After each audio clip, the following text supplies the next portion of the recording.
राजनीति के इस खास एपिसोड में आप सभी दर्शकों का स्वागत है। आज हमारे साथ मौजूद है राजस्थान के deputy CM Sachin Pilot. Pilot साहब, बहुत बहुत स्वागत है आपका न्यूज़ 18 पर। सबसे पहले बात हम राजस्थान से शुरुआत करेंगे। किस तरह का माहौल है, हवा किधर चल रही है? बहुत अच्छा माहौल है। 2-2.5 महीने पहले वहाँ की जनता ने कांग्रेस पार्टी को अपना आशीर्वाद दिया और मध्य प्रदेश, छत्तीसगढ़ और राजस्थान के अंदर जहाँ तीनों जगह भाजपा की सरकार थी, आज कांग्रेस का शासन है।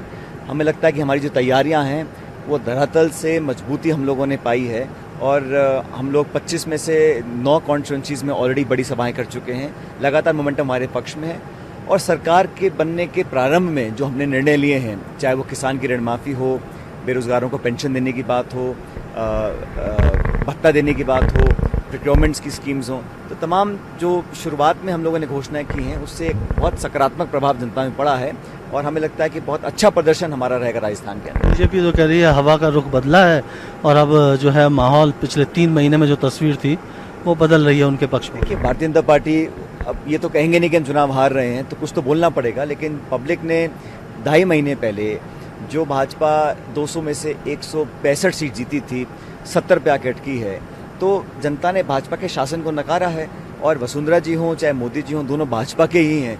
इसलिए कहना बहुत बड़ी अतिशोक्ति है भाजपा के लिए। मेरा ऐसा मानना है कि हमारा जो मैनिफेस्टो आया है, जो नैरेटिव हम लोगों ने बनाया है, राहुल जी ने जो देश के सामने कांग्रेस पार्टी का विजन रखा है और हमारी सरकार ने जो काम किया है, इन दोनों बातों को देखते हुए मुझे लगता है कि बहुत अच्छा प्रदर्शन हमारा रहेगा तीनों स्टेट्स के अंदर। गुर्जर समाज हो, जाट समाज हो, ये कहीं ना कहीं बीजेपी से नाराज था, ऐसा माना जा रहा था विधानसभा चुनाव के पहले। लेकिन अब ऐसा बोल रहे हैं, बीजेपी का कहना है कि गुर्जर समाज फिर से एक बार बीजेपी की तरफ आया है। हनुमान बेनीवाल साहब को भी जो है वो कहीं ना कहीं टाई अप हो गया है बीजेपी के साथ, तो उनका कहना है जाट वोट भी हमको फायदा करता। जनता पार्टी ने जो इनके एलाइज थे, 5 साल तक शिवसेना ने पानी पी पी कर कोसा है बीजेपी को, अमित शाह जी को, प्रधानमंत्री जी को। अंत में जब उनकी स्थिति कमजोर हुई तो समझौता करना पड़ गया। बिहार में जहां जेडीयू के 2 सांसद थे, वहां नीतीश जी के दबाव में अल्टीमेटली 17 सीटें उनको देनी पड़ी, अपने 5 सिटिंग एमपीज का टिकट काटना पड़ा। तो डेस्परेशन है, भयभीत हैं, घबराए हुए हैं कि अब कैसे चुनाव जनता के बीच में जाके वो लड़ें। जहाँ तक राजस्थान या बाकी स्टेट्स की बात है, ये जातिगत राजनीति करना या उसको देखकर अपना पॉलिटिकल सोच बदल देना, ये बीजेपी करती है। हम सिद्धांत पे लड़ते हैं, इश्यूज पे लड़ते हैं और राजस्थान में 36 कौमों ने मिलकर कांग्रेस को जिताया है और वही सब लोग दोबारा राजस्थान में जनता कांग्रेस पार्टी को आशीर्वाद देने वाली है। अब उनके पास अपने कैंडिडेट्स नहीं हैं, अपने सिटिंग एमपीज का वो टिकट काट रहे हैं, यूपी में किया है, बाकी स्टेट्स में किया है। तो जिस व्यक्ति को भाजपा के सिंबल पे 5 साल पहले पब्लिक ने जिता के भेजा था, क्यों उनका टिकट काटा जा रहा है? क्योंकि एंटी इनकम्बेंसी है सरकार के खिलाफ में, लोगों के खिलाफ में, और जिन मुद्दों को लेकर जनता भाजपा की राय सुनना चाहती है उस पर कोई चर्चा नहीं करने को तैयार नहीं है। चाहे वो बेरोजगारी हो, महंगाई हो, आर्थिक वृद्धि हो, किसानों के पे भारी संकट है, इन सब इशू से ध्यान डाइवर्ट कर अलग अलग तरह की बातें बीजेपी कर रही है। लेकिन मेरा मानना है कि जिन स्टेट्स में बीजेपी ने पिछली बार जुमले देकर अच्छा परफॉर्म किया था, वहाँ स्कोप नहीं है, वहाँ भारी नुकसान भाजपा को होगा इन सभी स्टेट्स के अंदर। राजस्थान में बीजेपी जो है वो जो अपने दावे कर रही है, उसका कहना है कि कांग्रेस पूरी कोशिश कर रही थी कि हनुमान बेनीवाल जो है जो जाट बाहुल इलाके 8 सीट हैं पश्चिमी राजस्थान के, उनको कांग्रेस अपने साथ लाना चाहती थी, लेकिन वो फेल हो गई। कुछ मामला क्या गड़बड़ क्या हुआ, क्यों नहीं आए कांग्रेस? बीजेपी के पास अपने कैंडिडेट नहीं है, वो बाहर से लोगों को लाके चुनाव लड़वा रहे हैं, अलायंसेस कर रहे हैं, सीटें छोड़ रहे हैं, मतलब वो कमजोर हैं। अगर आप पूर्ण बहुमत की सरकार आपकी थी, आप कल्पना कीजिए 5 साल पहले भाजपा 25 की 25 सीट जीती थी, आज उसको सिटिंग एमपीज के टिकट काटने पड़ रहे हैं, मंत्री के टिकट काट रहे हैं और लोगों को बाहर से लाके चुनाव लड़वाने की बात कर रहे हैं, तो कमजोर कौन है? अब ये कहना कि हमने अलायंस कर लिया, नहीं कर लिया, कांग्रेस पार्टी या कोई और अलायंस करता है तो उसको महामिलावट बोलते हैं, आप अलायंस करते हैं तो आप अपने आप को बहुत बड़े चाणक्य समझते हैं। तो ये जो विरोधाभास है भाजपा की कथनी और करनी में, इसका जवाब तो वही दे सकते हैं। अलायंस की बात करें, हम राजस्थान पे फिर से आएंगे लौट के। अलायंस की आप बात कर रहे हैं, उत्तर प्रदेश की बात करें तो समाजवादी पार्टी और मायावती के साथ आपका चल रहा था कि कोशिश हो रही थी, बाद में नहीं हुआ। मायावती ने कल बयान दिया कि जो मुसलमान हैं वो उनको पूरी तरह से समाजवादी पार्टी और बहुजन समाज पार्टी को वोट करना चाहिए, कांग्रेस को वोट नहीं करना चाहिए। अब ये क्या चीज़ है, कांग्रेस के खिलाफ सीधा सा बयान? पहली बात तो यह कि इस देश को या प्रदेश को बांट देना जातियों में या धर्म में, ये गलत है। चाहे कोई भी कहे, चाहे बीजेपी कहे, चाहे बसपा बोले, लेकिन हिंदू मुसलमान इन बातों को कर कर आप भविष्य के लिए क्या उदाहरण पेश करना चाहते हैं? आप बोलिए रोजगार लाएंगे, निवेश होगा, महंगाई को ख़त्म करेंगे, एक स्वच्छ राजनीति का परिचय देंगे, मैं समझ सकता हूँ। लेकिन धर्म और जाति और बिरादरी की बात करके कहीं ना कहीं जो पॉलिटिकल डिस्कोर्स है उसको हम लगातार नीचे लेते जा रहे हैं। जहाँ तक उत्तर प्रदेश की बात है, देखिए जो गठबंधन बना है सपा बसपा का, उसका सब लोग सम्मान करते हैं। हर पार्टी को ये छूट है कि वो अपना गठबंधन तय करे।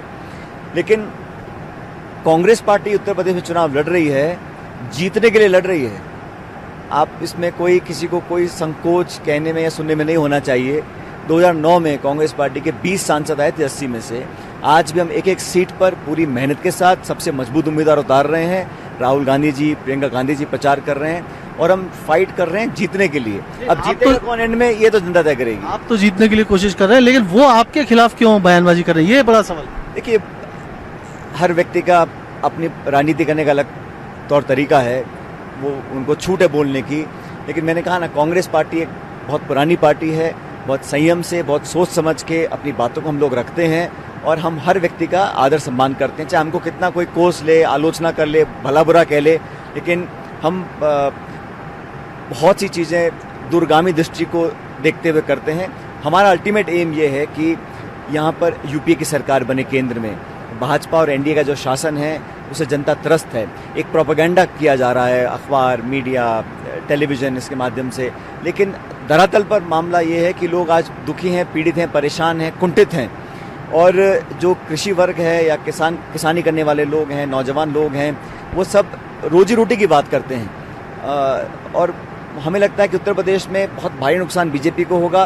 कांग्रेस अच्छा प्रदर्शन करेगी, लेकिन अल्टीमेटली 23 मई को जब नई सरकार का निर्माण होगा, उसमें भारतीय जनता पार्टी की लगातार सीट कम होती जाएंगी और यूपीए के नेतृत्व वाली सरकार यहाँ बनेगी। आपने कहा कि इलेक्शन के बाद, मतदान के बाद जो है, फिर बाद में तस्वीर बदलेगी, गठबंधन के स्वरूप भी बदलेंगे, इसका क्या मतलब है? देखिए, अलग अलग स्टेट्स में अलग अलग रीजनल पार्टीज की कंपल्शंस होती हैं और कांग्रेस पार्टी का गठबंधन बिहार में, झारखंड में, तमिलनाडु में, महाराष्ट्र में, अलग अलग स्टेट्स में हुआ है।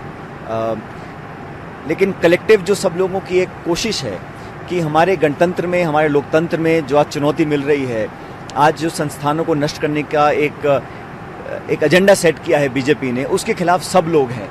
इसलिए ये कोई बहुत ज़्यादा अतिशोक्ति वाली बात नहीं है, कोई बहुत ज़्यादा चौंकाने वाली बात नहीं है कि चुनाव के बाद सब लोग चाहेंगे कि एक इंक्लूसिव सरकार बने। और उसमें अभी कहना बहुत जल्दी है, लेकिन कुछ भी समीकरण बदल सकते हैं। राजनीति में कोई चीज़ परमानेंट नहीं होती है। लेकिन भाजपा ने देश को जो नुकसान पहुंचाया है उसको सब समझते हैं और देश हित में जो होगा उसी को सब विरोधी जो दल हैं वो मिलकर वो निर्णय लेंगे। मतलब चुनाव बाद सपा बसपा भी कांग्रेस के साथ? मैंने ऐसा नहीं कहा। मैं तो कह रहा हूँ कि भारतीय जनता पार्टी का चुनाव हारना जरूरी है। हम सब मिलकर वो कर रहे हैं। जिस स्टेट में जिसका जो गठबंधन है, वो अपने खुली छूट है लोगों को गठबंधन करने के लिए। लेकिन हमारा कलेक्टिव जो आज हम लोग चुनाव लड़ रहे हैं, इसलिए नहीं लड़ रहे हैं कि कांग्रेस पार्टी जीते सत्ता में आ जाएगी, हमारे सांसद दिल्ली पहुंच जाएंगे। हम जो हमारे देश की जो मूल भावना है, जिसको आज बहुत बड़ा खतरा है, चुनौती है हमारे संविधान को, हमारी संस्थानों को। आज 4 सुप्रीम कोर्ट के जज आके प्रेस कॉन्फ्रेंस करते हैं। सीबीआई पे छापा मारती है। ईडी को नोटिस दे रहा है। रात के 2 बजे सीबीआई के डायरेक्टर को हटा देते हैं। सुप्रीम कोर्ट दोबारा रीइंस्टेट करता है। तो अलग अलग संस्थानों को खोखला करने का काम बीजेपी कर रही है। उसके विरोध में पूरा देश है और ये चुनाव जो लड़ा जाएगा, ये लोकल इश्यूज पर लड़ा जाएगा। बेरोजगारी, महंगाई और कृषि के क्षेत्र में जो भारी संकट है, उसका निराकरण बीजेपी नहीं कर पाई है।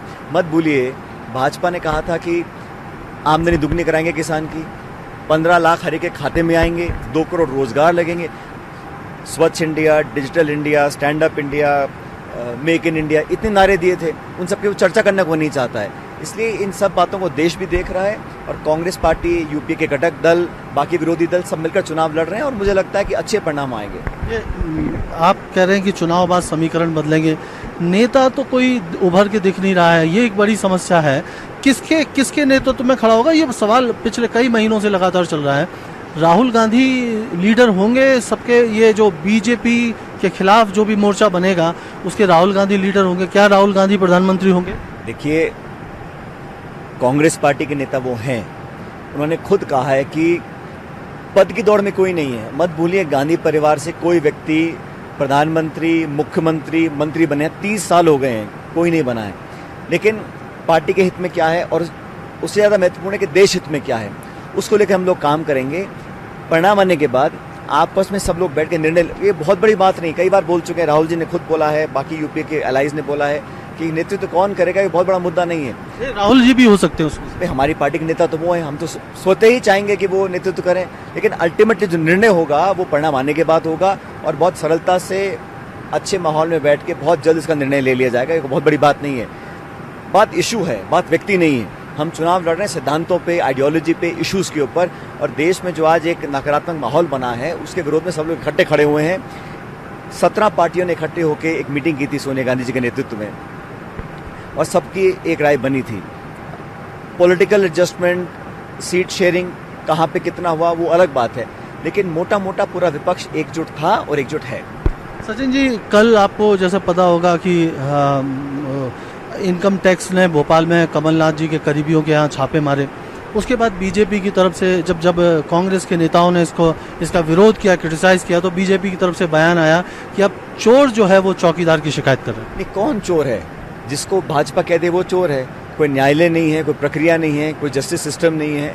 चुनाव चल रहे हैं और ये पहली बार नहीं हुआ है कि भाजपा के विरोध में जो भी व्यक्ति हो, कोई संस्था हो, कोई सरकार हो, उसको टारगेट किया जाता है। सरकार की तमाम एजेंसीज जितनी भी हैं वो सब जो भाजपा के विरोध में लोग हैं उनको चुन चुन कर टारगेट करती है। कोई नई बात नहीं है, इंटेंशनली हो रहा है। हमें लगता है कि जो भाजपा के समर्थन में लोग हैं वो चाहे कुछ भी कर लें देश में, उन पे जांच नहीं होती, उन पे इन्वेस्टिगेशंस नहीं होते, उनकी छापे नहीं पड़ते हैं। और अगर आप भाजपा के विरोध में हो, संदिग्ध हो, आप भाजपा के पास आ जाओगे तो वो गंगा जल छिड़क के आपको पवित्र कर देंगे, फिर आपकी कोई जांच नहीं होगी। ऐसा बहुत हुआ है, बहुत से राज्य ऐसे हैं जहाँ जिन लोगों ने भाजपा का पहले विरोध किया, भाजपा ने बहुत बुला भरा कहा, जैसे ही वो भाजपा के पाले में आ गए वो बिल्कुल साफ छवि के हो गए। तो कहीं ना कहीं जनता भी देख रही है इस बात को कि कैसे चुन चुन कर आप टारगेट कर रहे हैं। अनकन्फर्म रिपोर्ट्स आ रही हैं, सरकार का कोई बयान नहीं आया है, अभी कहना बहुत जल्दबाजी होगी, लेकिन ये बात सच है कि दमन की राजनीति भाजपा कर रही है। लोगों की आवाज़ को दबाने के लिए जो भाजपा विरोधी है उसको टारगेट किया जाएगा। आप सरकार से सवाल पूछ लो, उनको कटघरे में खड़ा करो तो आप राष्ट्र विरोधी हैं, आप भाजपा विरोधी हो तो आप देश विरोधी हो। ये कहाँ का, ये किस प्रकार की चर्चा है? इस पे आपको भी कहीं लगता है कहीं ना कहीं राजस्थान में जो लीडरशिप है कांग्रेस की वो भी कहीं ना कहीं टारगेट पे है? भाई, हम सभी टारगेट पे रहते हैं। जो भाजपा का विरोध कर रहा है उसको हमेशा ही केंद्र सरकार की एजेंसी टारगेट पे रखती हैं। ये कोई नई बात नहीं है, लेकिन ये बहुत हो चुका है। अब तो जनता इसका जवाब देगी। जब परिणाम आएंगे हम सबको पता पड़ेगा कि इस तरह की राजनीति को जनता एक्सेप्ट करती है कि नहीं करती है। प्रधानमंत्री ने कहा कि कांग्रेस की जो भाषा है वो लगभग वही भाषा है जो पाकिस्तान बोलता है। धारा 370 का जिस दिन मैनिफेस्टो में कांग्रेस ने जिक्र किया कि वो जब कांग्रेस ने कहा कि 370 नहीं हटनी चाहिए, इमीडिएट उसी के बाद अगले दिन इमरान खान का बयान आया कि 370 अगर हटाते हैं, पाकिस्तान की तरफ से वहाँ के माफ़ कीजिएगा विदेश मंत्री का बयान आया। तो उनका कहना है कि जो कांग्रेस बोलती है वही लाइन वही पेज पर सेम पाकिस्तान है, दोनों एक पेज पर है। कि अब ये जो भाजपा और केंद्र सरकार की जो एक कोशिश थी ना कि हर मुद्दे को आप बना दो हिंदुस्तान पाकिस्तान, मत भूलिए इस देश में जब जब युद्ध हुआ है पाकिस्तान के साथ तो दुश्मनों के दांत खट्टे कांग्रेस के नेतृत्व ने किए हैं। इंदिरा गांधी जी प्रधानमंत्री थी, 1 लाख सैनिकों को बंदी बनाया था इंदिरा जी ने जब बांग्लादेश का निर्माण हुआ था। तो ये उद्बोधन देना कांग्रेस पार्टी को, राष्ट्रवाद क्या है, राष्ट्रभक्ति क्या होती है, देश के प्रति गौरव सम्मान क्या होता है, ये बात कुछ पड़ती नहीं है। इस देश के सैनिक, हमारे वर्दीधारी नौजवान, हमारे अर्धसैनिक बल, ये सब हमारे देश के मान सम्मान और गौरव का प्रतीक हैं। इसमें किसी को कोई दो राय नहीं होनी चाहिए। लेकिन आप सैनिकों की वीरता या उनके शौर्य की आड़ में अपनी नाकामी को छिपाएं, ये भी कोई एक्सेप्ट नहीं करने वाला है। और तथ्य और आंकड़े अलग हैं। आपकी गवर्नेंस 5 साल की क्या रही उस पर चर्चा होनी चाहिए। चुनाव का समय है, आपकी परफॉर्मेंस की रिपोर्ट कार्ड आप जनता के बीच लेकर जाओ। लेकिन हर मुद्दे पर, और कांग्रेस पार्टी का जो घोषणा पत्र था मैं स्पष्ट करना चाहता हूं, हमारे सैनिकों ने जो कुर्बानियां दी हैं, चाहे उत्तर पूर्व हो चाहे जम्मू कश्मीर हो, उस पर हमें गर्व है और उनकी शहादत को हम कभी भी गवारा नहीं जाने देंगे। और जम्मू कश्मीर भारत का अभिन्न हिस्सा था, है और रहेगा, इस पर राजनीति भी नहीं होनी चाहिए। लेकिन वहाँ पर हम लोगों ने कहा था कि जो एक्ट केंद्र सरकार ने उत्तर पूर्व से हटा दिया है एफ्स्पा का, उस एक्ट को हम रिव्यू कर सकते हैं। लेकिन भाजपा के पास राहुल जी की न्याय योजना का तोड़ तो है नहीं, तो उनको वहाँ इशू डाइवर्ट करने के लिए इस पर लगातार प्रेस कॉन्फ्रेंस कर रहे हैं। आप बताइए ना, हम लोगों ने वादा किया है कि देश के सबसे गरीब जो 20% परिवार हैं उनको प्रतिवर्ष 72,000 रुपये हम लोग देंगे। हम भी बोल सकते थे 15 लाख की जगह हम 20 लाख देंगे, 25 लाख देंगे। हम झूठ बोलने वाली पार्टी नहीं है। हमने कहा 1 साल का अध्ययन किया, जो संभव है वही हम कर रहे हैं। 72,000 रुपये प्रति वर्ष सबसे गरीब 20% परिवारों को देंगे और कोशिश रहेगी कि उस परिवार में जो महिला है उसके खाते में पैसा हो जाए। तो इसका न्याय योजना का, न्यूनतम आय योजना का कोई तोड़ नहीं है, बौखलाहट है। 5 साल तक उन्होंने सिर्फ बड़े बड़े उद्योगपतियों के कर्जे माफ किए हैं। हमने गरीब और गांव और किसान की बात कर दी तो उसका कोई जवाब उनके पास नहीं है। इसलिए नाना प्रकार के आरोप लग रहे हैं। और सवाल ये कि 5 साल की सरकार आपने चलाई है, आप कब तक मनमोहन सिंह जी को, सोनिया गांधी जी को, कांग्रेस की सरकारों को कोसते रहेंगे? आपने क्या किया 5 साल? हम तो विपक्ष में आ गए, चुनाव हार गए, विनम्रता से विपक्ष में बैठे और उसको एक्सेप्ट किया। लेकिन आप जब सरकार बनाई आपने कहा गरीबी खत्म कर देंगे, महंगाई को जड़ से उखाड़ के फेंक देंगे, काला धन वापस लेके आएंगे। 2 नए पैसे वापस नहीं आए हैं काले धन के। इसलिए 5 साल के परफॉर्मेंस को जनता गेज करेगी, जज करेगी और तब मतदान करेगी। और पिछली सरकारों पे कब तक आप दोष देते रहेंगे? आज पेट्रोल डीजल 70-75 रुपये लीटर है तो ये मनमोहन सिंह जी की गलती है। आज गैस का सिलेंडर 1000 रुपये है, पहले 300 रुपये का था। ये यूपीए सरकार की गलतियां हैं। और देश भर में ना तो नोटबंदी से कालाधन खत्म हुआ है, ना आतंकवादी घटनाएं कम हुई हैं। और जो हिंसा आज हो रही है जम्मू कश्मीर में, ये केंद्र सरकार जिम्मेदार नहीं है क्या इसके लिए? पहले आपने हाथ मिलाया पीडीपी से, एक उप मुख्यमंत्री का पद पाने के लिए आपने सारा सिद्धांतों के साथ कॉम्प्रोमाइज कर लिया, सरकार बना ली, फिर विड्रॉ कर लिया। आज वहाँ कर्फ्यू लगा हुआ है, वहाँ हालात बद से बदतर होते जा रहे हैं, तो कौन जिम्मेदार है? सचिन जी, जो ओवरऑल जो है मुद्दा कहीं ना कहीं राष्ट्रवाद एक मुद्दा है, सेंट्रिक बीजेपी की कोशिश है, जाहिर तौर पर राष्ट्रवाद एक मुद्दा है चुनाव में भी, कांग्रेस भी मानती है। एक राम मंदिर का एक मुद्दा जो है वो कहीं ना कहीं बैक बर्नर पर जाता नजर आ रहा है। अगर कांग्रेस की सरकार बनती है, आपकी सरकार, क्या राम मंदिर आप बनाने जा रहे हैं? क्या राम मंदिर बनेगा? देखिए, जब हम लोगों ने कहा कि हमारी सरकार राजस्थान में है, मध्य प्रदेश में, हमने ऋण माफी कर दी किसानों की जो आत्महत्या कर रहे थे, तो सरकार ने कहा कि इसका क्या किया जाए। तो उन्होंने कहा कि हम 6,000 रुपये देंगे किसान को प्रतिवर्ष, उसमें से 2,000 रुपये इन्होंने एक किस्त दे दी है। 2,000 रुपये में किसी खेती करने वाले किसान का जो ट्रैक्टर होता है ना, उसका डीजल का टैंक नहीं भर सकता है वो 2,000 रुपये में, तो वो फेल हो गया। फिर इनको लगा कि अब राम मंदिर मुद्दा बनाते हैं।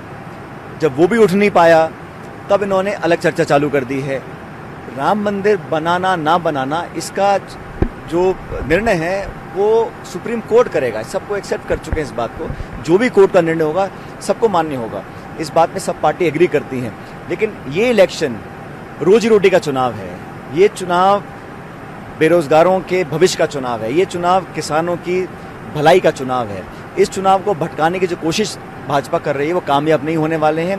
राष्ट्रवाद मुद्दा था और है, रहेगा। लेकिन इस इलेक्शन में इस बीजेपी की गवर्नमेंट की परफॉर्मेंस, संवैधानिक संस्थाओं का गला घोटने का जो इन्होंने कुकर्म किया है, और देश भर में एक ऐसा माहौल बना है, चाहे ब्यूरोक्रेसी हो, चाहे जुडिशरी हो, चाहे मीडिया हो, कि दबाव की राजनीति। आप हमसे सहमत नहीं हो तो फिर आपको नष्ट कर दिया जाएगा। इस प्रकार की कैंपसेस में आप पुलिस भेज रहे हैं, सेना भेज रहे हैं, मतलब यूनिफॉर्म के लोग भेज रहे हैं, दबाव बना रहे हैं। ये जो माहौल है एक अनुकूल नहीं है आने वाली राजनीति के लिए। और सब लोग चाहते हैं कि अच्छे वातावरण में, भाई हमारी भी असहमति है भाजपा के साथियों से, हमारे दुश्मन नहीं है, प्रतिस्पर्धा हो, कंपटीशन होना चाहिए। लेकिन ये नकारात्मक जो सोच है कि टकराव, हिंसा, लड़ाई, द्वेष, घृणा, ये भावनाएं राजनीति में इनकी कोई जगह नहीं है। सचिन जी, एक सीधा सवाल मैं आपसे करता हूँ। ये बात ठीक है, अगर बीजेपी कहती है कि अगर सुप्रीम कोर्ट से ये नहीं भी राम मंदिर का वो हुआ तो उस सूरत में पार्लियामेंट से उसको बनाएंगे। अगर मेरा सवाल यही था आपसे, अगर ऐसी स्थिति कांग्रेस की सरकार बनती है, अगर सुप्रीम कोर्ट में नहीं बनता तो क्या कांग्रेस? पूछता हूँ, मैं स्कूल में पढ़ता था बचपन में, मैं तब से सुनता आ रहा हूँ, बीजेपी के मुख्यमंत्री रह चुके उत्तर प्रदेश में, प्रधानमंत्री रह चुके, पहले कहा कि हमारी सरकार आएगी तब हम बनाएंगे। सरकार आगे फिर कहा नहीं साहब गठबंधन की है, पूर्ण बहुमत की आगे तो बनाएंगे। अब 5 साल पूर्ण बहुमत की सरकार आपकी दिल्ली में रही, पूर्ण बहुमत की सरकार आपके उत्तर प्रदेश में है, अभी भी वही जुमला, इस जुमले को सुन सुन के जनता थक चुकी है। इसलिए इन्होंने पूरे इलेक्शन के जो नैरेटिव को मोड़ दिया है। और हम लोग देखिए, आप किसकी पूजा करते हैं, आपकी आस्था किस में है, आपकी श्रद्धा किस प्रभु में है, किस भगवान में है, आप ये एक इंसान का अंदरूनी मामला है।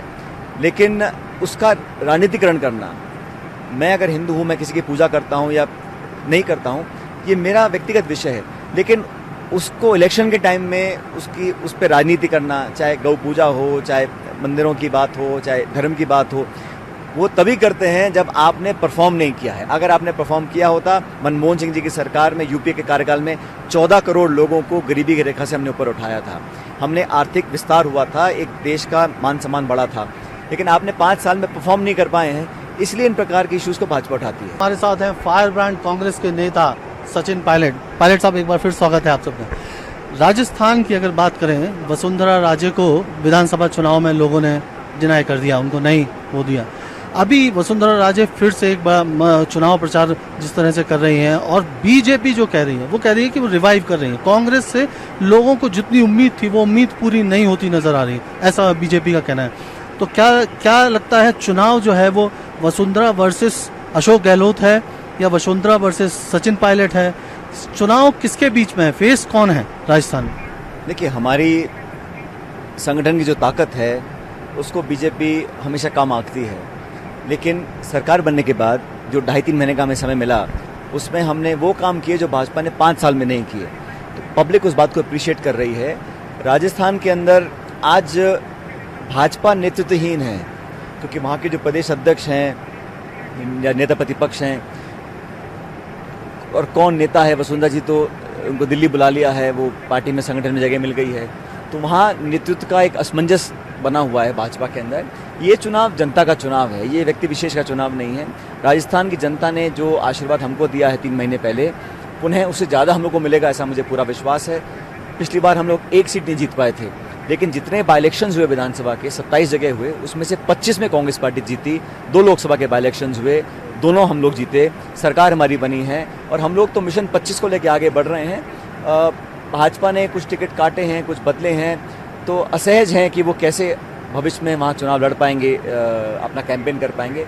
हमारा 50,000 बूथों पे हमारा नेटवर्क है, हमने आईटी के माध्यम से लोगों को चिन्हित किया है, प्रशिक्षित किया है। हर बूथ के ऊपर बूथ, ब्लॉक, जिला, प्रदेश, हर स्तर पर हमारा कैंपेन, हमारी स्ट्रैटेजी बहुत अच्छी तरह काम कर रही है। मुझे पूरा विश्वास है कि जितना भी हम उम्मीद करते हैं उससे बेहतर परफॉर्म कांग्रेस पार्टी करेगी राजस्थान के अंदर। कितनी सीटें आप उम्मीद कर रहे हैं इस बार? हमारा मिशन तो 25 है, मिशन 25 लेके आगे बढ़ रहे हैं।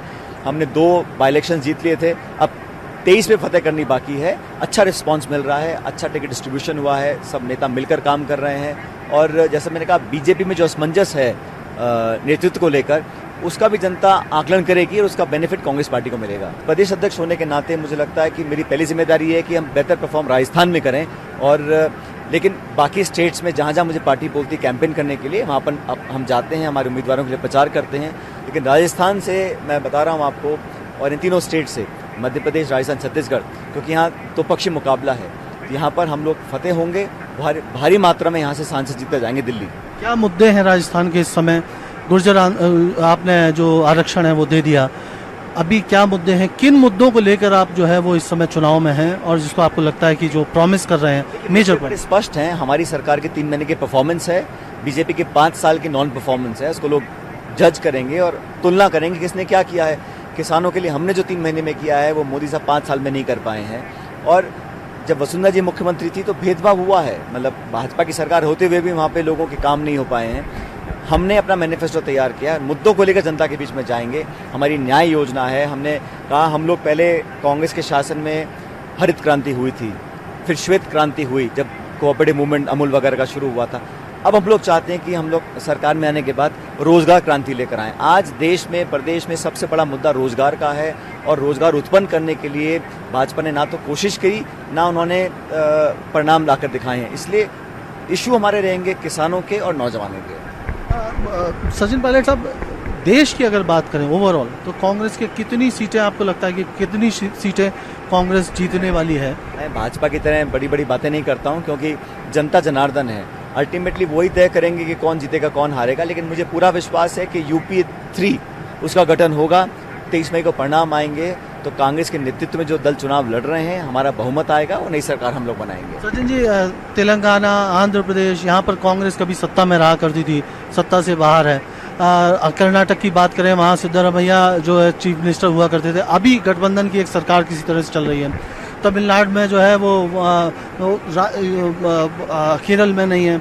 तो कहीं ना कहीं राहुल गांधी का दक्षिण जाने का, जो वायनाड से चुनाव लड़ने का, क्या इसका कोई असर पड़ने वाला है इन राज्यों में? क्या देखते हैं आप? भाई, कर्नाटका, तमिलनाडु और केरला, यहाँ के कांग्रेसियों ने उनको आग्रह किया था कि वो दक्षिण में आके चुनाव लड़ें, और एक खाई बनी है देखो पिछले 5 साल में उत्तर दक्षिण की, धर्म और जाति के ऊपर। और दक्षिण भारत में भाजपा ने बहुत कोशिश कर ली, लेकिन यहाँ पे वो पैर नहीं पसार पाए हैं। तो यहाँ का जो सेंटिमेंट है उसको अपने साथ लेकर आगे बढ़ने के लिए राहुल जी ने अपना नामांकन भरा है वायनाड से, और भारी बहुमत से वो जीतेंगे। लेकिन मुझे लगता है कि जो हमारा राहुल जी का बहुमत अमेठी में आएगा, वो वायनाड से ज़्यादा होगा इस बार। इस बात में किसी को कोई संकोच नहीं होना चाहिए सोचने में, ना दोहराई होनी चाहिए। लेकिन जो दक्षिण के क्षेत्र में यहाँ भाजपा ने कोशिश की है, ईस्टर्न स्टेट्स में कोशिश की है सरकारों को तोड़ने की, विपक्ष को खरीदने की, दल बदल कराने की, लेकिन बावजूद उसके भारतीय जनता पार्टी इन तमाम राज्यों में अपना खाता नहीं खोल पाएगी, और हमारे दलों का यहाँ अच्छा बहुमत आएगा। लेफ्ट पार्टियां कहती हैं कि ये गलत, एक तरह से गलत, आप बीजेपी से लड़ने की जगह उनके जो संभावित सहयोगी हैं उनसे लड़ाई कर रही है कांग्रेस। नहीं, ऐसा नहीं है। राहुल जी ने खुद कहा है कि मैं चुनाव लड़ूंगा, केरला के लोगों की बात करूंगा, लेकिन सीपीआई सीपीएम के खिलाफ केरला में वो कुछ बोलने वाले नहीं है, क्योंकि ये निर्णय कांग्रेस पार्टी का है कि वहाँ अध्यक्ष कहाँ से चुनाव लड़ेंगे। हमने वायनाड से राहुल जी का नामांकन उन्होंने भरा है, लेकिन सब लोग साथ हैं। ये कहना बड़ा गलत होगा किसी के लिए भी कि कांग्रेस ने किसी भी नॉन बीजेपी पार्टी के साथ आक्रामक रवैया कहीं अपनाया है। सबको साथ लेकर चल रहे हैं। अलग अलग कंपल्शंस होती हैं अलग अलग पार्टीज की स्टेट्स के अंदर, उस सबको हमें समझना पड़ेगा, लेकिन लार्जर नेशनल इंटरेस्ट में जो है उसी को हम भी करेंगे और वो दल भी करेंगे। एक आखिरी सवाल है सचिन जी आपसे, आप कौन सी तस्वीर देख रहे हैं जो भी चुनाव के बाद, मतदान के बाद, अगर गठबंधन होगा या जो लोग आपके साथ आ सकते हैं, कौन कौन लोग? मैं आपको गिनाता हूँ, क्या ममता, चंद्रबाबू नायडू ने तो आपको समर्थन की बात कही है, ममता बनर्जी क्या आपके साथ आएंगी, मायावती क्या आपके साथ आएंगे, अखिलेश यादव क्या आपके साथ आएंगे? ये जो बड़े जो हैं, किसको लगा रहे हैं, ये उम्मीद कर रहे हैं कि हाँ ये दल जो है वो मतदान के बाद हमारे साथ, कांग्रेस के साथ खड़े हुए नजर आएंगे?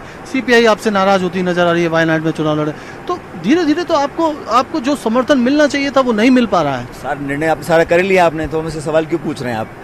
अभी नामांकन नहीं हुए हैं, मतदान नहीं हुआ है, मतगणना नहीं हुई है, पूरा आंकलन आपने कर लिया है, कौन साथ है कौन नहीं है।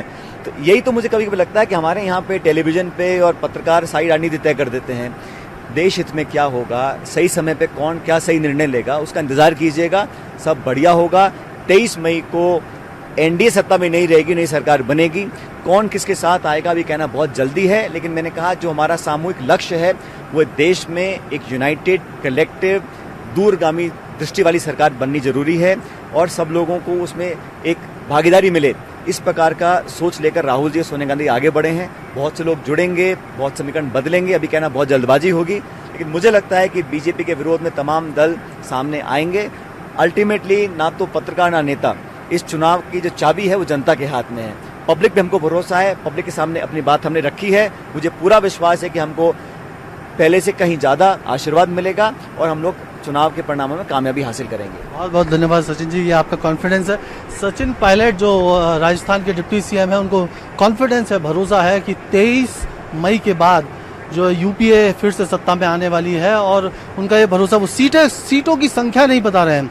राजस्थान के बारे में उन्होंने बताया कि वो मिशन 25 पे है, लेकिन देश में वो कितनी संख्या है वो नहीं बता रहे हैं। लेकिन उनको भरोसा है कि नए समीकरण बनेंगे, कुछ ऐसी तस्वीर बनेगी जिससे बीजेपी सत्ता में नहीं आ रही है। ये उनका भरोसा है, ये उनका कॉन्फिडेंस है। देखना है आगे 23 मई के बाद तस्वीर साफ होगी। राजनीति में आज के लिए इतना ही। ये हमारा खास पेशकश आपके लिए जारी है। खबरों का सिलसिला न्यूज़ 18 पर जारी है। आप बने रहिए हमारे साथ। फिलहाल के लिए नमस्कार।